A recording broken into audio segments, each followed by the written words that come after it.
Aujourd'hui, la parade essentielle n'est pas très compliquée. Elle se fait de la manière suivante, outre évidemment, il y a une parade, je dirais, dont on est témoin tous les jours, c'est cette augmentation considérable, gigantesque de la productivité, qui a augmenté la plus-value absolue de manière considérable et qui continue, bien entendu. C'est aussi l'intensification du travail, qui, comme vous le savez, d'ailleurs, alors là je dirais qu'on entre dans les autres aspects de votre formation, c'est-à-dire de la formation au marxisme qui fait le distinguo entre la plus-value relative et la plus-value absolue, entre l'augmentation du capital constant qui est un facteur de l'augmentation de la productivité du travail et, j'allais dire, la prise sur la bête, c'est-à-dire l'intensification du travail due à la surexploitation du travail indépendamment de l'état des forces productives. Bon, alors ça, c'est, je dirais, le phénomène classique. Mais il y en a d'autres, bien entendu. D'abord, la baisse des salaires massive, la baisse des salaires réels massive, qui s'opère par différents biais, d'ailleurs avec l'aide considérable de l'État, parce que la fiscalité qui pèse sur la population, vous le savez, est un moyen considérable actuellement de redistribuer vers le très grand capital toute une partie du produit, qui est tout simplement un vol, j'allais dire un vol, on ne va pas jouer les proudhoniens, mais enfin un prélèvement direct sur le salaire qui vient grossir le seul profit monopoliste, parce que vous savez bien que toutes les réformes présumées sont également présumées bénéficier au petit patronat, et vous savez par exemple comment le CICE a profité au petit patronat des grandes banques, des sociétés autoroutières qui ont viré, vous n'avez qu'à, je pense que vous prenez votre voiture et que vous n'allez pas forcément sur les routes sans péage, donc vous empruntez l'autoroute et vous avez constaté, comme tout le monde, qu'il n'y a plus un Pékin dans les guichets, hein, parce qu'ils ont viré tout le personnel. Vous comprenez bien que cette redistribution fiscale, la seule redistribution fiscale, fait finalement, avec d'autres éléments que je vais évoquer, fait que ce très grand patronat n'est finalement pas sensible, bien entendu ça l'inquiète, mais finalement, sinon pas sensible, pas touché par la baisse réelle du taux de profit. Parce que là, nous voilà à nouveau dans la théorie, qu'il y ait baisse du taux de profit, ça ne fait aucun doute. La concentration du capital et l'augmentation gigantesque du capital constant par rapport au capital variable, ça c'est clair que ça mène le capitalisme. C'est d'ailleurs l'analyse clé de Marx. C'est ça qui fait que le capitalisme est mortel. C'est que la baisse du taux de profit est un obstacle absolument insurmontable au développement des forces productives. Exactement comme le système féodal est entré en crise par incapacité de développement des forces productives et comme le système féodal, le système esclavagiste puis le système féodal sont entrés en crise. Avec la crise du système féodal, elle a duré 300 ans. Mais ce qui fait qu'un mode de production est mortel, c'est le caractère mortel de son mode de production. Or, ça, c'est clair qu'on y est parvenu. On y était déjà parvenu en 1914.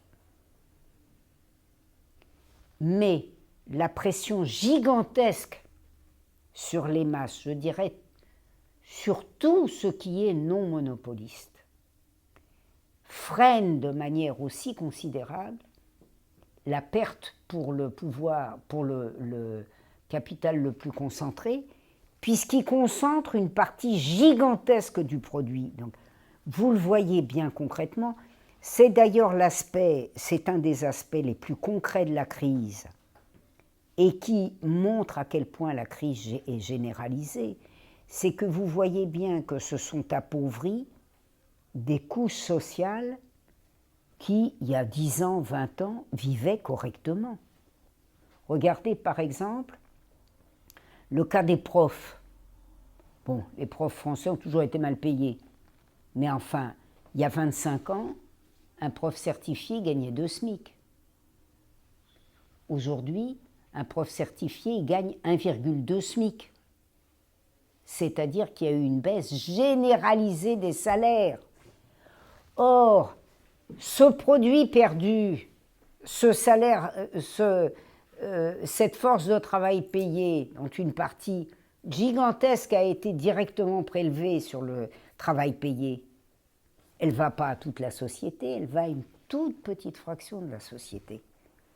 C'est-à-dire que les parades, avec l'aide de l'État, avec l'aide d'un État totalement contrôlé, et surtout, on dirait totalement contrôlé, c'est pas tellement neuf, mais non, mais qui dans ce contexte de crise ne se heurte plus à la résistance massive, parce que c'est quand même la grande, la différence avec les périodes antérieures, en tout cas avec une partie des années 30, et je dirais même avec la période dite des 30 glorieuses, qui est évidemment absurde, parce que vous n'imaginez pas que c'est tombé tout rôti pendant 30 ans. C'est faux, ça. C'est-à-dire que toutes les réformes de l'après-libération ont été des réformes qui ont demandé énormément de lutte. D'ailleurs, Bernard Friot le dit souvent, il me dit qu'il a mesuré en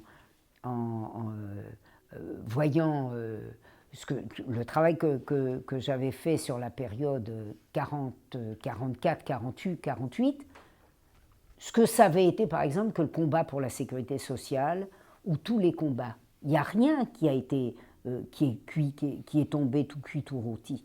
Il y avait des organisations qui avaient des capacités de combativité telles qu'elles ont préservé des plages, elles ont fait respecter le compromis, même si le compromis a été mis en cause tout de suite. Il faut savoir, par exemple, que la CCAS, elle est mise en cause en 1947. Enfin, elle est mise en cause avant, hein, mais il commence à remporter des victoires en 1947-1948.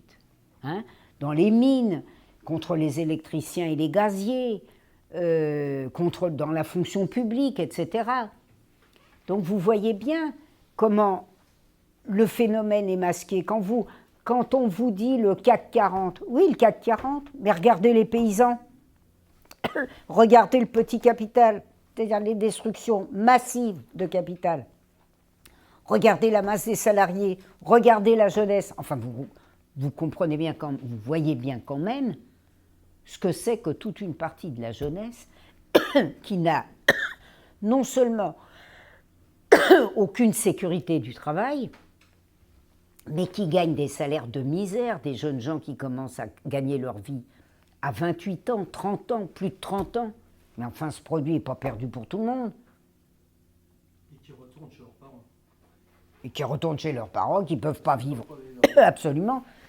Vous voyez bien ce que veut dire cette ponction. C'est-à-dire que vous avez cette ponction directe de l'exploitation, mais vous avez une redistribution qui est faite avec l'aide de l'État qui est gigantesque et qui va se concentrer sur combien on a dit, 0 combien % de la société.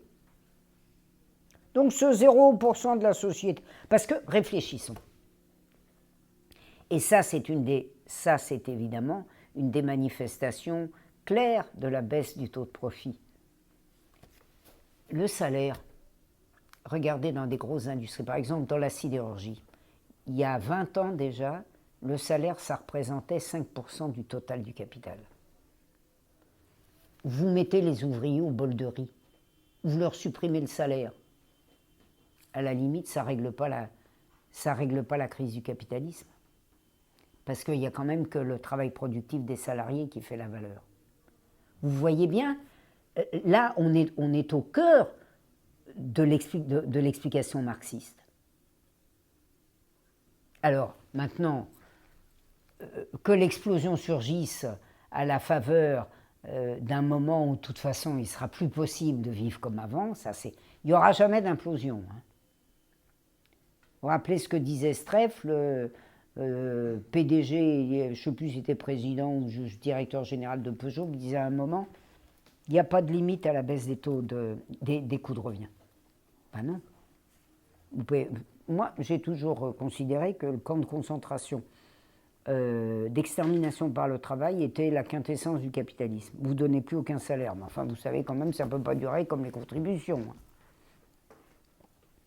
Ouais, donc tu vois bien comment il y a une redistribution actuellement qui se fait au profit d'une fraction de plus en plus étroite de la société. Ils sont 3500.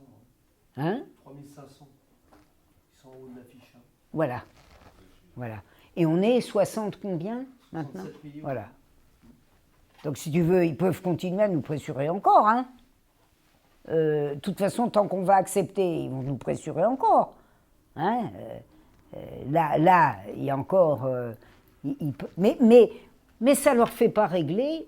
C'est ça qu'il faut avoir en tête. Ça ne leur fait pas régler la crise profonde du capital. Elle est irréglable.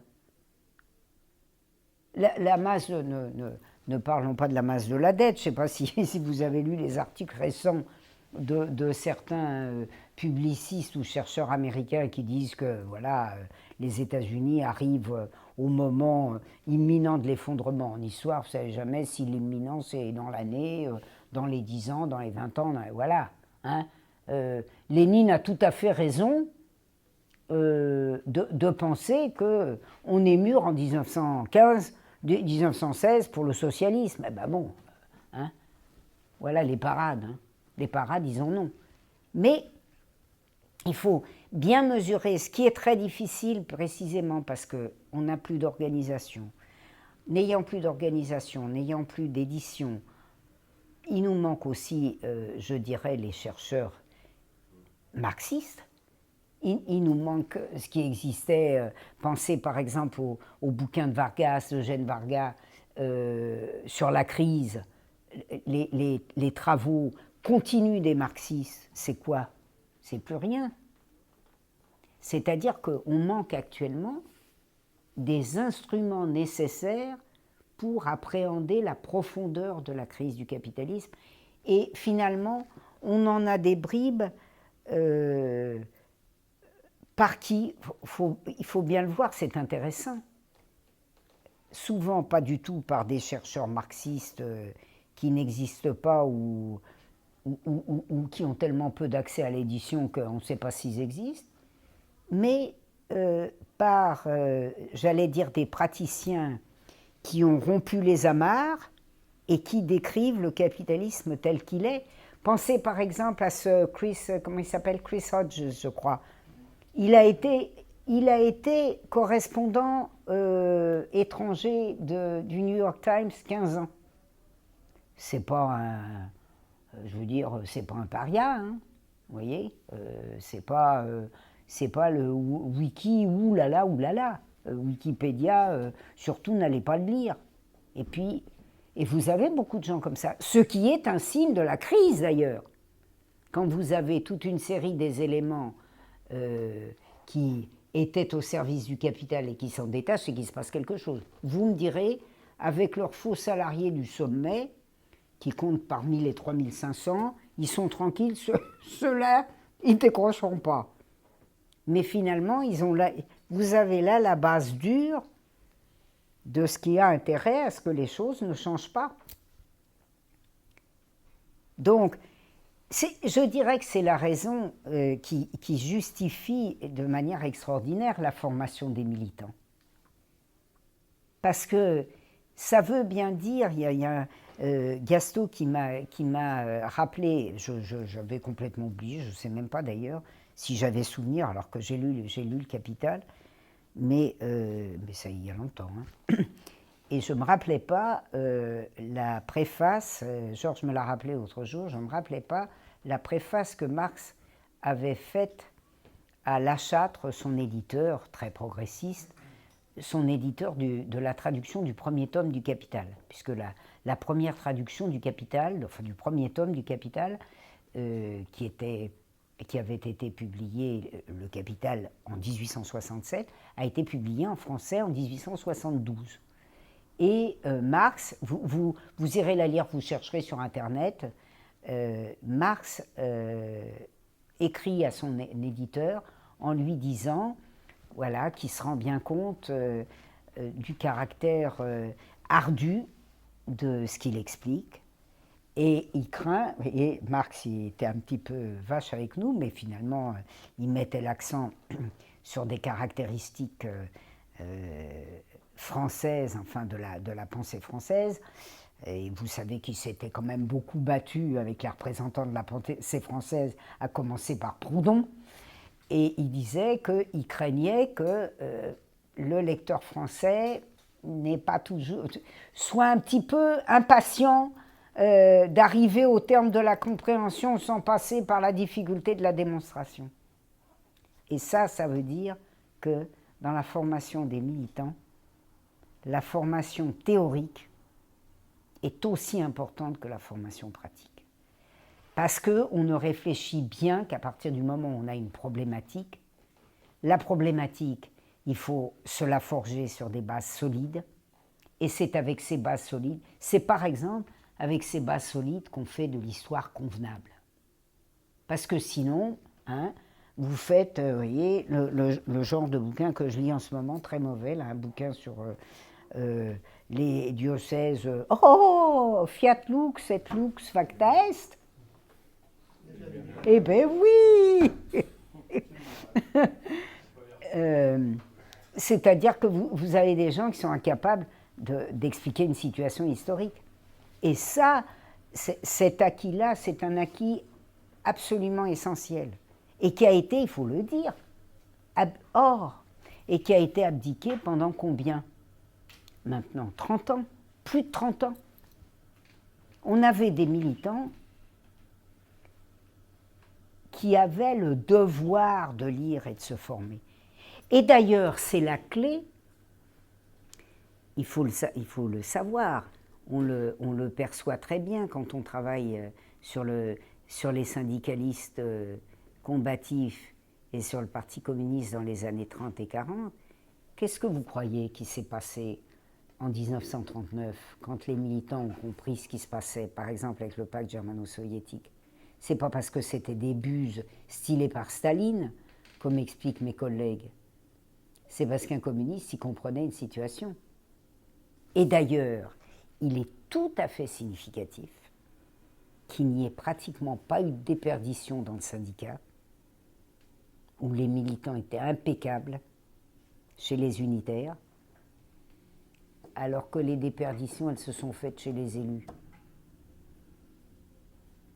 qui étaient atteints par le crétinisme parlementaire qui guette tous les élus. C'est vrai, c'est incontestable. Quand vous voyez, par exemple, regarde, il y fait allusion d'ailleurs Sadoul dans ses mémoires, dans son journal, quand vous voyez les déclarations de quelqu'un comme Coste devant ses juges au moment du procès des députés communistes, il n'y avait pas, l'humanité était interdite, la presse, la vie ouvrière était interdite. Ça avait fait un tel effet, y compris sur ces juges de pierre, que ça s'était quand même répandu. Ce qu'il dit de ce qu'a représenté le fait d'être militant communiste pour lui. Et il explique que, voilà, d'abord il parle de sa famille, d'origine sévenole, d'origine camisarde, et puis il montre comment de petits jeunes hommes qui faisaient attention à rien, individualistes, etc., étaient devenus un militant. C'est à pleurer. Moi, chaque fois que je lis le discours de Coste, je pleure d'ailleurs. Et je suis sans doute pas la seule. Puisque Sadoul doit dire quelque chose du style que ça arrachait des larmes à une statue de pierre. Mais lisez le journal de Sadoul. C'est un journal, c'est vraiment très très intéressant, très intéressant. Et lisez les ouvrages des militants communistes, je dois vous dire, moi, par exemple, bon, on est historien pour toute une série de raisons, en général, évidemment, des raisons familiales, on a tous des raisons politiques, parce que tous les historiens font de la politique, hein, c'est pas possible autrement, c'est comme si vous me disiez que les ouvrières du textile, elles n'aiment pas toucher le tissu, enfin, voilà. Et donc, moi, j'ai été frappée comme historienne. Hein. Il se trouve que quand j'ai fait Dominique à Vichy, j'avais fait le choix de la défaite et mon éditeur m'avait demandé de faire un bouquin pour régler la question, en tout cas la régler sur le papier, pour régler la question de savoir s'il y avait une rupture entre la Troisième République et Vichy, puisque mes collègues serinaient que l'anticommunisme de Daladier était quand même très légitime, parce que c'était un anticommuniste national, patriotique, tout ça. Bon. Et que c'était pas du tout la même chose que Pétain. Bon. Alors, j'avais fait ce travail, et il se trouve qu'évidemment, travaillant sur les archives de la répression, sur les archives policières F7, j'ai rencontré des militants, et puis qu'est-ce que j'ai retrouvé? J'ai retrouvé les bouquins que j'avais lus quand j'étais gamine, du style Le chemin de l'honneur de Florimond Bonte, parce que les militants communistes, ils étaient capables d'expliquer ce qui s'était passé, et finalement, avec grande honnêteté, parce que je retrouvais dans les archives ce que j'avais lu quand j'avais 15-16 ans. Voilà. Et cette formation, il faut le dire, c'est cette formation qui a rendu les militants indestructibles. En 1931, je crois que je le raconte dans je ne sais plus quel bouquin, je crois que c'est dans Le choix de la défaite. Au moment 31-32, au moment où c'est sous Herriot, parce que Herriot amorce des discussions avec les soviétiques, il faisait toujours semblant d'en avoir, il aimait bien les soviétiques, mais comme il aimait bien les sous, et ce dont le gavait le patronat, il y avait toujours une contradiction. Enfin, c'est quand même un des plus sympathiques, Herriot, bien que ce soit quand même une canaille. Et donc Herriot discute avec les soviétiques. Et alors, le ministère de la Guerre envoie une lettre en disant faut absolument obtenir des soviétiques qui calment les communistes, parce que non, on peut plus, c'est pas possible, on peut pas faire comme ça. Ils passent un an à Moscou, parce qu'il y a des écoles d'un an, hein. Puis je peux vous dire que c'était du solide. Hein. Et alors, il disait, c'est impossible, on a des gens comme Nguyen Alcock, on n'en peut plus. C'était Ho Chi Minh. Hein. Il n'est pas fini d'ailleurs de les embêter, comme vous le savez, puisque ça a duré quelques décennies encore. Et donc, cet imbécile de ministre de la Guerre pensait qu'il suffisait de demander aux soviétiques de calmer les communistes, lesquels évidemment disaient toujours vertueusement que c'était une affaire politique qui ne concernait pas l'État soviétique. Mais tout ceci pour vous dire qu'entre un militant qui militait avec une formation impeccable, solide, et qui contribuait à lui faire, je dirais, supporter les rigueurs de la vie, parce que vous voyez bien comment se développe le syndicalisme réformiste. Il se développe parce que finalement, pourquoi est-ce qu'on séduit des ouvriers? Pourquoi d'ailleurs est-ce qu'on séduit des Doriot? Parce que franchement, c'est plus sympa d'aller, ça fait une vie plus douce d'aller dans les cabinets particuliers des restaurants où un avocat communiste a découvert Doriot un soir d'où il en sortait, que de mener la vie de chasse, de répression, de sanctions, de difficultés. Gérard peut en témoigner, qui est celle d'un militant dévoué. Donc il y a ceux qui tiennent, et ceux qui tiennent, c'est vrai qu'ils sont en quelque sorte dotés d'une armature avec cette formation. Donc je dois vous dire à quel point moi je suis admirative pour tous ceux Et celle, bon là je peux pas dire celle, hein, j'ai pas de chance, c'est pas très paritaire. Non, mais elles sont pas là aujourd'hui. Euh, euh, pour tous ceux qui comprennent que former des militants, c'est former théoriquement, pratiquement des militants qui sont capables de résister à ceux qui gouvernent la société, c'est-à-dire l'autre camp. Et ça demande plus d'efforts que de l'autre côté, hein.